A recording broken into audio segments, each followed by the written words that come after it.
Hello everyone, welcome back to zero से hero English with की। आज हम सीखने जा रहे हैं फ्यूचर परफेक्ट टेंस। एक ऐसा टेंस जिसमें फ्यूचर के किसी वक्त तक का कोई काम कंप्लीट हो चुका होगा। फॉर एग्जांपल, जैसे हम कहते हैं कि वह खाना खा चुका होगा, he will have eaten the food. वह बाहर जा चुका होगा, he will have gone to outside. तो चलिए स्टेप बाय स्टेप समझते हैं फ्यूचर परफेक्ट टेंस को with rules, structure and easy example के साथ। तो दोस्तों, सबसे पहले हम इसकी पहचान देखेंगे, जो इसकी आइडेंटिटी होती है कि हम इसे कैसे पहचानेंगे कि ये हमारा टेंस जो है फ्यूचर परफेक्ट टेंस है। तो हमारे पास इसकी जो पहचान है, जो इसकी आइडेंटिटी है, वो है हमारे पे चुका होगा,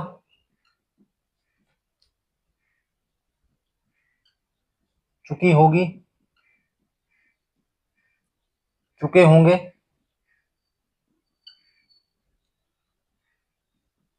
लिया होगा,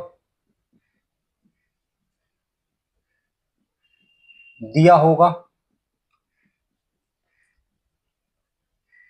किया होगा, या फिर हमारे पास आ होगा, आ होगा,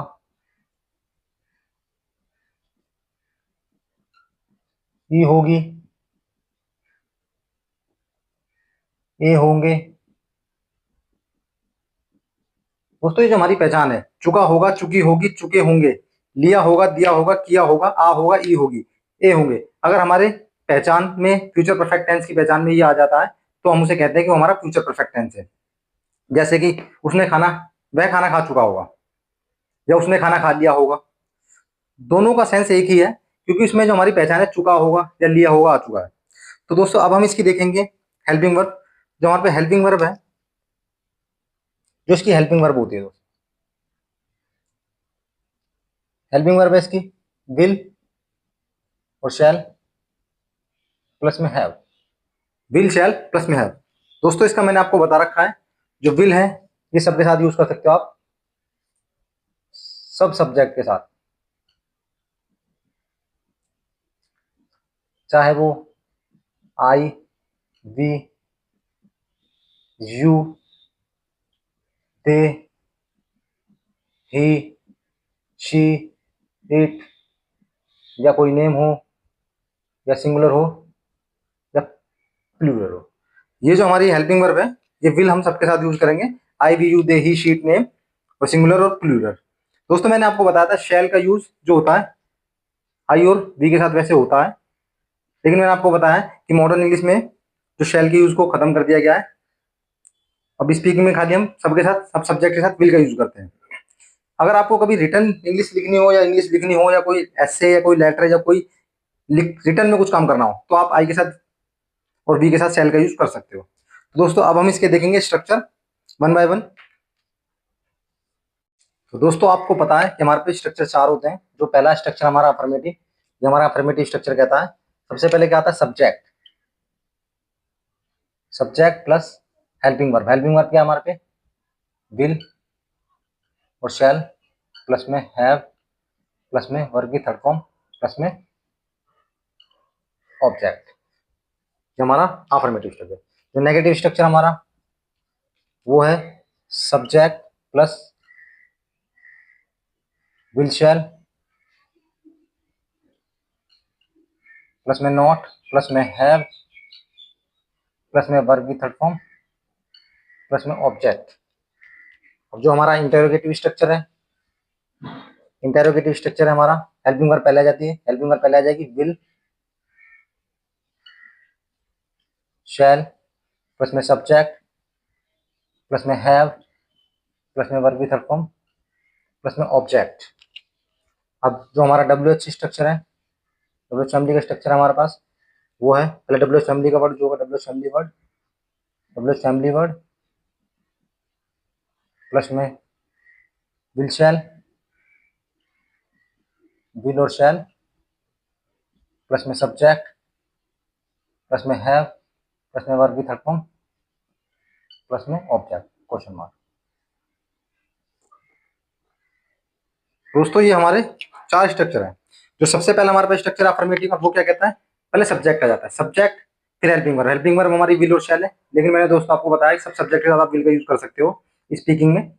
विल शैल प्लस में हैव प्लस में वर्ब की थर्ड फॉर्म प्लस में ऑब्जेक्ट। दोस्तों मैंने आपको पहले भी बताया था, एक बार और बता रहा हूँ कि जितने भी हमारे परफेक्ट होते हैं, चाहे प्रेजेंट का परफेक्ट हो, चाहे पास्ट का परफेक्ट हो, चाहे फ्यूचर का परफेक्ट हो, उसमें हमेशा वर्ब की थर्ड फॉर्म लगती है। हमेशा आंख बंद करके आपको हमेशा वर्ब की थर्ड फॉर्म लगानी, चाहे वो प्रेजेंट का हो, चाहे वो फ्यूचर का हो, चाहे पास्ट का हो, परफेक्ट हो तो। और एक चीज आपको मैंने और बताई थी, अगर कॉन्टिन्यूस हो तो वर्ब के साथ आईएनजी लगती है आंख बंद करके। अब जैसे इसका नेगेटिव देखते हैं। नेगेटिव हमारे पास क्या, subject plus will shall plus में not, subject plus will shall plus में नॉट प्लस में हैव प्लस में वर्ब की थर्ड फॉर्म प्लस में ऑब्जेक्ट। इंटेरोगेटिव हमारा क्या कहता है, पहले हेल्पिंग वर्ब पहले आ जाती है। हेल्पिंग वर्ब हमारी क्या है, विल शैल। हेल्पिंग वर्ब आ गई हमारी विल शैल प्लस में सब्जेक्ट प्लस में हैव प्लस में वर्ब की थर्ड फॉर्म प्लस में ऑब्जेक्ट। अब डब्ल्यूएच फैमिली में क्या होता है दोस्तों, डब्ल्यूएच फैमिली में जो हमारा सबसे पहले डब्ल्यूएच फैमिली का जो वर्ड होता है, डब्ल्यूएच फैमिली के वर्ड की मैंने पूरी क्लास आपको यूट्यूब पे पढ़ा रखी है। अगर आपने मेरी डब्ल्यूएच फैमिली की जो क्लास है वो नहीं देखी हो तो मैं उसका लिंक डिस्क्रिप्शन में दे दूंगा, आप उसको एक बार जरूर देख लेना, ताकि आपकी जो डब्ल्यूएच फैमिली के वर्ड है वो क्लियर हो जाए। डब्ल्यूएच फैमिली का वर्ड प्लस में सब्जेक्ट, डब्ल्यूएच फैमिली प्लस में विल शैल प्लस में सब्जेक्ट प्लस में हैव प्लस में वर्ब की थर्ड फॉर्म प्लस में ऑब्जेक्ट। ये हमारे चार स्ट्रक्चर है हमारे, affirmative, negative, interrogative, WH family. अब मैं इनको वन बाय वन लेके विद एग्जांपल के साथ आपको समझाऊंगा, ताकि आपके ये और भी अच्छी तरीके से क्लियर हो जाए, ताकि आपका कोई डाउट ना बचे। सबसे पहले मैं अफर्मेटिव स्ट्रक्चर लेता हूँ, फिर इसके कुछ एग्जांपल दूंगा आपको मैं। जो हमारे पे अफर्मेटिव स्ट्रक्चर था वो था सब्जेक्ट प्लस में विल शैल प्लस में हैव प्लस में वर्ब की थर्ड फॉर्म प्लस में ऑब्जेक्ट। जो हमारे इसमें एग्जांपल है हमारे पास, जैसे मैं बोलता हूं, पहला एग्जांपल है मेरे पापा घर पर आ गए होंगे, मेरे पापा घर पर आ गए होंगे। दूसरा एग्जांपल मैं लेता हूं, उसने मेरे पैसे चुराए होंगे, उसने मेरे पैसे चुराए होंगे। थर्ड में लेता हूं जैसे एग्जांपल, थर्ड है अब तक वह आ गया होगा, अब तक वह आ गया होगा। दोस्तों मैंने तीन एग्जांपल लिए हैं, मैं तीनों को बना के बताता हूं आपको। कि जैसे सबसे पहले मेरे पे एग्जांपल है मेरे पापा घर पर आ गए होंगे, तो मेरे पापा क्या है हमारा सब्जेक्ट, सब्जेक्ट तो माई फादर, मैंने बताया था विल लगा देना सबके साथ। माई फादर विल हैव कम, मतलब आना, कम की थर्ड फॉर्म कम ही होती है, come at home. My father will have come at home, उसने मेरे पैसे चुराए होंगे। तो लड़का है उसने, लड़की भी हो सकती है, अगर लड़का है तो ही, लड़की है तो शी, तो ही विल हैव, स्टील मतलब होता है दोस्तों चुराना, इसकी थर्ड फॉर्म होती है stolen, stolen, he will have stolen my money, he will have stolen my money, उसने मेरे पैसे चुराए होंगे। अब तक वह आ गया होगा, ही, वह सब्जेक्ट। दोस्तों ये नहीं होता जैसे आपने सोचा कि अब तक सब्जेक्ट है, सब्जेक्ट अब तक नहीं होता, सब्जेक्ट हमारा ये है वह है, क्योंकि अब तक तो हमारा ये ऑब्जेक्ट में काउंट हो जाएगा, क्योंकि वह ही will have, he will have आना को कहते हैं कम, अब तक, अब तक के लिए टिल नाउ।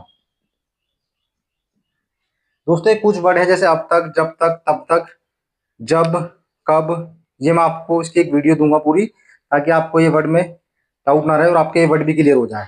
लेकिन अभी मैं फिलहाल इसको ऐसे समझा देता हूँ कि अब तक को कहते हैं टिल नाउ। जैसे दोस्तों बहुत से लोग इस वीडियो में समझ रहे होंगे, जब आप देख रहे होंगे तो ये बहुत से लोग ये समझ रहे होंगे कि अब तक हमारा सब्जेक्ट है, अब तक सब्जेक्ट नहीं है हमारा, ये है वह आ गया होगा। हम इसे ऐसे भी बना सकते थे हिंदी में कि वह आ गया होगा अब तक, हमने इसे बोला अब तक वह आ गया होगा।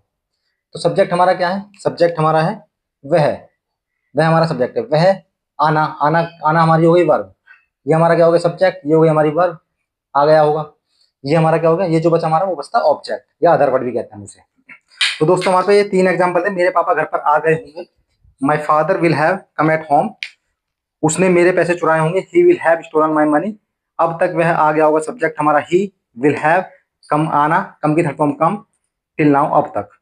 तो दोस्तों अब हम इसका देखेंगे नेगेटिव स्ट्रक्चर विद एग्जांपल के साथ। अब देखेंगे नेगेटिव स्ट्रक्चर विद एग्जांपल। जो हमारा नेगेटिव स्ट्रक्चर है वो है हमारे पास subject plus will shall plus में नॉट प्लस में हैव प्लस में वर्ब की थर्ड फॉर्म प्लस में object. Subject plus will shall plus में नॉट प्लस में हैव प्लस में वर्ब की थर्ड फॉर्म प्लस में ऑब्जेक्ट। जैसे मेरे पे एग्जांपल है, सबसे पहले मैंने एग्जांपल लिया कि उसने मुझे नहीं देखा होगा, उसने मुझे नहीं देखा होगा। दूसरा एग्जांपल जैसे मैं लेता हूं कि अर्जुन अर्जुन ने उसे परेशान नहीं किया होगा, अर्जुन ने उसे परेशान नहीं किया होगा। थर्ड एग्जांपल जैसे मैं लेता हूं कि तुमने उसे नहीं मारा होगा, तुमने उसे नहीं मारा होगा। दोस्तों ये तीन एग्जांपल मैंने लिए नेगेटिव के। उसने मुझे धोखा, उसने मुझे नहीं देखा होगा, अर्जुन ने उसे परेशान नहीं किया होगा, तुमने उसे नहीं मारा होगा। तो अब मैं बनाता हूं इसके, उसने मुझे नहीं देखा होगा। दोस्तों उसने, ही सब्जेक्ट है हमारे पे ही। वैसे ये लड़की भी हो सकती थी कि उसने, लड़की ने, मतलब हम अगर लड़की के सेंस में कह रहे हैं कि उसने मुझे नहीं देखा होगा तो हम यहाँ पर शी लगाएंगे। जैसे मैं दोनों ही लिख देता हूँ दोस्तों, ही और शी दोनों, ही या शी। अगर आप उसमें उसने के सेंस में लड़के की बात कर रहे हैं तो ही लगाओगे आप। अगर आप उसने के सेंस में लड़की की बात कर रहे हो तो शी लगाओगे। तो आप अपने हिसाब से लगा लेना, ही और शी दोनों में से कोई भी एक आएगा। विल, विल नॉट हैव, देखना वो कहते हैं सी, सी की थर्ड फॉर्म होती है दोस्तों seen. He will not have seen me, मुझे, उसने मुझे नहीं देखा होगा। अर्जुन ने उसे परेशान नहीं किया होगा। तो दोस्तों अर्जुन हमारा सब्जेक्ट है। Arjun will not have, Arjun will not have, परेशान करना को कहते हैं डिस्टर्ब, डिस्टर्ब इसकी थर्ड फॉर्म हो जाएगी ईडी लग जाता है, डिस्टर्ब उसे, हिम, तुमने उसे नहीं मारा होगा तो you will not, you will not have killed him, you will not have killed him. दोस्तों ये मैंने आपको बताया है, ये हमारे नेगेटिव के जो स्ट्रक्चर के कुछ एग्जांपल हैं। जैसे कि उसने मुझे नहीं देखा होगा तो ही या शी आपको मैंने बताया था, ये ही और शी मैंने आपका क्लियर कर दिया। विल नॉट हैव सीन मी, अर्जुन ने उसे परेशान नहीं किया होगा तो Arjun will not have disturb him, him उसे। दोस्तों ये उसे ऑब्जेक्ट के सेंस में यूज हो रहा है यहाँ पे। ये हमारा ऑब्जेक्ट है। ऑब्जेक्ट में मैंने आपको बताया है, अगर ऑब्जेक्ट ये लड़की होती है, अगर हम इसमें अर्जुन की बात कर रहे हैं, अब सब्जेक्ट हमारा अर्जुन, अर्जुन अगर बात कर रहा है उसे परेशान, मतलब वो लड़की है कोई वो, तो हम इस हिर हर लगाते हैं। अगर वह लड़का है तो हमने ही लगाया। ऐसे यहाँ पर तुमने उसे नहीं मारा होगा तो यू हमारा सब्जेक्ट हो गया, ऑब्जेक्ट हमारा उसे हो गया, उसे को कहते हैं हिम या हर। अगर ये लड़की है तो हम यहाँ हर लगाते हैं, यहाँ लिख देते हैं हम हर, अगर लड़की होती तो। लेकिन अभी हम लड़के की बात करें कि तुमने उससे नहीं मारा होगा, मतलब कहने मतलब तुमने उस लड़के को नहीं मारा होगा। अगर हम कह रहे हैं तुमने उस लड़के को नहीं मारा होगा तो you will not have killed him. अगर हम लोग कह रहे हैं कि तुमने उस लड़की को नहीं मारा होगा तो you will not have killed her. दोस्तों मुझे आशा है कि आपको समझ में आ गया होगा। अब हम इसका देखेंगे इंटेरोगेटिव स्ट्रक्चर विद एग्जांपल के साथ। अब हमारे पास है इंटेरोगेटिव स्ट्रक्चर, उसके कुछ एग्जांपल देखेंगे। सबसे पहले मैं आपको इसका इंटेरोगेटिव स्ट्रक्चर देता हूँ। इंटेरोगेटिव स्ट्रक्चर हमारे पास है, सबसे पहले आता है विल और शैल, ये हमारी हेल्पिंग वर्ब है। विल शैल प्लस में सब्जेक्ट प्लस में हैव प्लस में वर्ब की थर्ड फॉर्म प्लस में ऑब्जेक्ट। ये हमारा क्या है इंटरोगेटिव का स्ट्रक्चर। क्या हमारा विल शैल प्लस में सब्जेक्ट प्लस में हैव प्लस में वर्ब की थर्ड फॉर्म प्लस में ऑब्जेक्ट या अदर वर्ड कुछ भी हो सकता है। जैसे कि सबसे पहले एग्जांपल मैं लेता हूं, पहला एग्जांपल मेरे पास है। जैसे कि पहला एग्जांपल, क्या वह चली गई होगी। जैसे कि क्या वह चली गई होगी। दूसरा एग्जांपल जैसे मैं लेता हूं, क्या उन्होंने उसकी मदद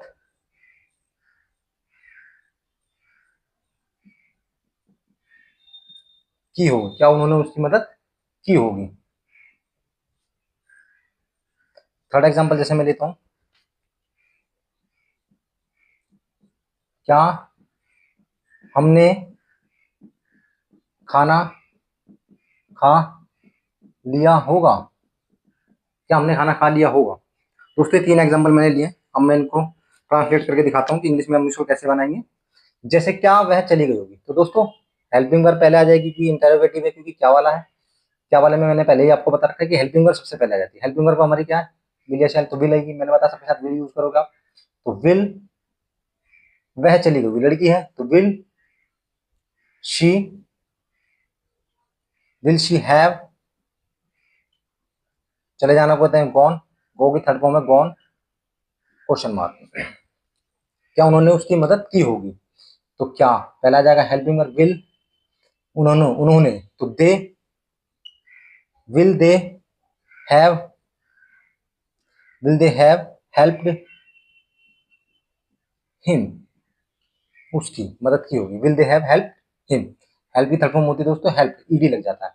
क्या हमने खाना खा लिया होगा, will we have eaten the food question mark, will he have eaten the food question mark.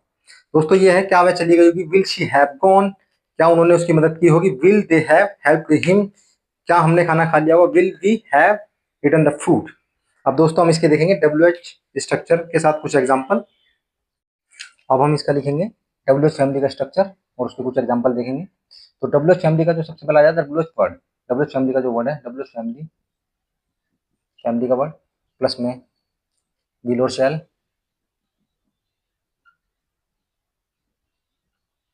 Will और शैल प्लस में सब्जेक्ट प्लस में हैव प्लस में वर्ब की थर्ड फॉर्म प्लस में ऑब्जेक्ट क्वेश्चन मार्क।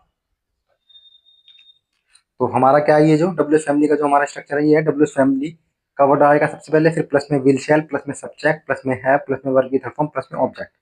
अब हम इसके कुछ एग्जांपल देखते हैं। जैसे सबसे पहला एग्जांपल मैं लेता हूँ, सबसे पहला मेरा एग्जांपल है वह कब आया होगा। दूसरा एग्जांपल मैं लेता हूँ, उसने मुझे कहाँ देखा होगा। थर्ड में लेता हूँ, उसने ऐसा क्यों किया होगा। दोस्तों मैंने तीन एग्जांपल लिए कि वह कब आया होगा, उसने मुझे कहाँ देखा होगा, उसने ऐसा क्यों किया होगा। तीनों एग्जांपल मैं आपको बना के बताता हूँ, ये तीनों एग्जांपल इंग्लिश में कैसे ट्रांसलेट करेंगे, क्योंकि हमारे WH फैमिली के एग्जांपल हैं। जैसे सबसे पहला है वह कब आया होगा, कब, WH फैमिली का वर्ड कौन सा है, कब, कब को क्या कहते हैं, वेन, क्या बोलते हैं, वेन, वेन विल ही, क्योंकि लड़का है, when will he have come की third form come, when will he have come, वह कब आया होगा। उसने मुझे कहाँ देखा होगा, तो WH फैमिली का हमारा क्या है, ये कहाँ, where will, where will he have, देखना को कहते हैं सी की थर्ड फॉर्म होती है seen, where will he have seen me, object me. उसने ऐसा क्यों किया होगा, वाई, क्यों को देखो वाई हमारा क्यों है, क्यों, why will he have done, मतलब डू की थर्ड फॉर्म है done, why will he have done so, उसने ऐसा क्यों किया होगा। दोस्तों ये हमारे WH फैमिली के एग्जांपल, जैसे कि वह कब आया होगा, वेन, आपको पता है कि वेन कब होता है, तो सब WH फैमिली का वर्ड पहला आ गया वेन, फिर आएगी हेल्पिंग वर्ब हमारी क्या है, विल, मैंने सब बताया सबके साथ विल लगा सकते हो आप, विल, सब्जेक्ट हमारा क्या है, ये हमारा हो गया WH फैमिली का, ये हमारा हो गया हेल्पिंग वर्ब, ये हमारा सब्जेक्ट, ये हमारी, ये भी हमारी हेल्पिंग वर्ब है, और ये हमारी मेन वर्ब। तो दोस्तों आपको पता है कि हम स्ट्रक्चर में जैसे डब्ल्यू एच फैमिली का वर्ड आ गया, फिर विल का विल आ गया, सब्जेक्ट आ गया, फिर हैव आ गया, फिर वर्ब आ गई, मेन वर्ब जैसे हम कहते हैं वर्ब की तरफ, ऑब्जेक्ट हमारा इसमें कुछ है नहीं है। जैसे उसने मुझे कहाँ देखा होगा, तो वेयर, ये हमारा क्या है, डब्ल्यू एच फैमिली का वर्ड है वेयर, कहाँ, सबसे पहले आ गया। फिर हेल्पिंग वर्ब आ गई है विल, फिर और सब्जेक्ट आ गया, फिर हेल्पिंग वर्ब, फिर हमारा मेन वर्ब आ गई, फिर हमारा ऑब्जेक्ट आ गया। तो दोस्तों आज हमने सीखा है फ्यूचर परफेक्ट टेंस। अगर आपने ध्यान से देखा है तो अब आपको ये टेंस समझ में आ गया होगा। लेकिन याद रखिए, सिर्फ वीडियो देखना काफी नहीं होता, प्रैक्टिस ही रियल की है। हर दिन थोड़ा थोड़ा सीखो, छोटी छोटी गलतियां करो, क्योंकि गलतियां ही हमें सिखाती हैं। और एक दिन आप कॉन्फिडेंटली बोल पाओगे, yes I will have learn English, I will have spoken fluently. मेरी एक बात हमेशा याद रखो, इंग्लिश एक ऐसा सब्जेक्ट है जो बहुत ईजी है। और इंग्लिश एक सब्जेक्ट नहीं बल्कि यह एक स्किल्स है, और स्किल सिर्फ रेगुलर प्रैक्टिस से ही स्ट्रांग होती है। मैं चाहता हूं कि आप सब अपने अंदर के कॉन्फिडेंस को जगाओ और इंग्लिश को अपनी जिंदगी का एक पार्ट बनाओ। चाहे आप स्टूडेंट हो, जॉब कर रहे हो या प्रिपरेशन कर रहे हो, इंग्लिश आपके करियर के दरवाजे खोलती है। और दोस्तों मैं आपके साथ हूँ इस सफर में, जीरो से हीरो बनाने तक। आपने अगर अभी तक चैनल सब्सक्राइब नहीं किया है तो कर लो, ताकि मैं जो भी नई वीडियो डालूं वो सबसे पहले आप तक पहुंच जाए। मिलते हैं नेक्स्ट वीडियो में एक नए टॉपिक के साथ। तब तक के लिए keep learning, keep growing and keep smiling. This is Akki shining of from zero से हीरो इंग्लिश विद अक्की।